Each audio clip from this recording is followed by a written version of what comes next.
Alors maintenant on va aller un peu plus en profondeur en termes de maîtrise de QGIS. Donc ce qu'on va faire, c'est qu'on va cliquer sur double-cliquer, excusez-moi, sur arbre remarquable. Donc sur la couche arbre remarquable. De base, vous avez cette fenêtre qui s'affiche. Une fenêtre assez compliquée, je vous l'accorde. Cependant, nous, on va aller sur l'onglet champ, ici. Et donc là, vous retrouvez tous les éléments que l'on a créés tout à l'heure. Donc ID, espèce de l'arbre, date, diamètre du tronc, quantité de matière organique.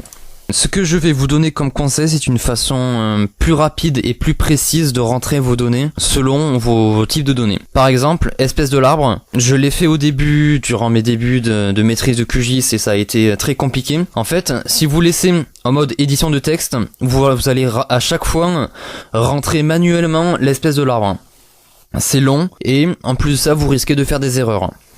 Donc, ce que je vais vous proposer de faire, c'est créer au préalable une liste de valeurs qui vont vous permettre directement de rentrer directement l'espèce de l'arbre et sans faire de faute. Comment est-ce qu'on fait? Vous cliquez sur édition de texte. Vous avez donc plein d'options qui apparaissent. Nous on va aller sur liste de valeurs. Hop. Donc ça, voilà, vous faites pas attention. Tac tac, tac tac, hop. Voilà. Néanmoins, le petit défaut de cette technique, c'est que ça demande, mine de rien, une petite connaissance du territoire où vous allez. Moi, par exemple, pour créer cette liste de valeurs, j'ai dû aller une fois à Blanc sur le terrain pour voir un petit peu toutes les espèces d'arbres remarquables qu'il pouvait y avoir. Donc voilà, moi de base, je sais que en termes d'espèces d'arbres là-bas, il y a du chêne. Vous cliquez sur entrée. Il y a du hêtre, il y a du peuplier noir, puis voilà, enfin après vous mettez un petit peu tout ce que vous voulez, il n'y a pas de limite, vu que c'est similaire à un fichier Excel, donc voilà, vous pouvez rentrer plus de 30 000 données, donc vous avez largement la marge. Voilà, donc je rajoute une petite précision, chaque fois que vous rentrez des valeurs, vous n'avez rien affiché ici. Ce qu'il faut que vous fassiez, c'est copier, coller, copier, coller, copier, coller systématiquement. Sinon, il va y avoir des bugs au bout d'un moment et ça va être pas bien. Une fois que c'est bon, vous cliquez sur OK. Donc voilà. Et donc à la suite, l'élément date, vous avez de la chance, c'est directement ici. Systématiquement, vous le rentrez ici.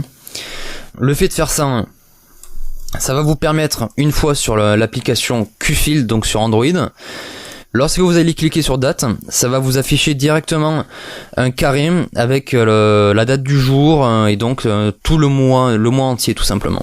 Donc ça va être beaucoup plus simple.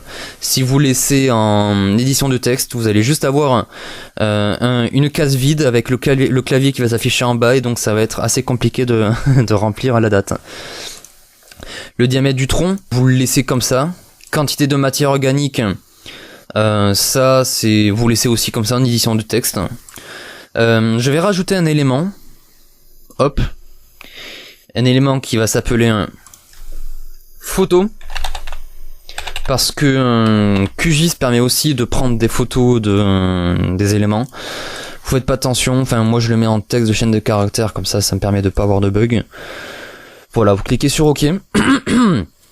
Sur photo, édition de texte, et vous mettez photo. Vous laissez tout comme ça, largeur auto, hauteur auto, voilà, OK.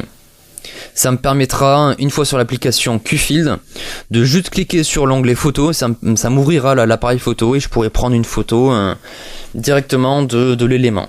Ça m'évite de devoir cliquer sur le bouton menu de téléphone, de cliquer sur le raccourci d'appareil photo et donc perdre du temps comme ça. Ça me permet voilà directement d'accéder au raccourci photo. Lorsque vous rajoutez un élément, systématiquement vous devez recliquer sur ici et enregistrer. Voilà, lorsque vous rajoutez un élément manuellement, vous cliquez ici. Une fois que c'est bon, ma foi, vous cliquez sur appliquer et OK.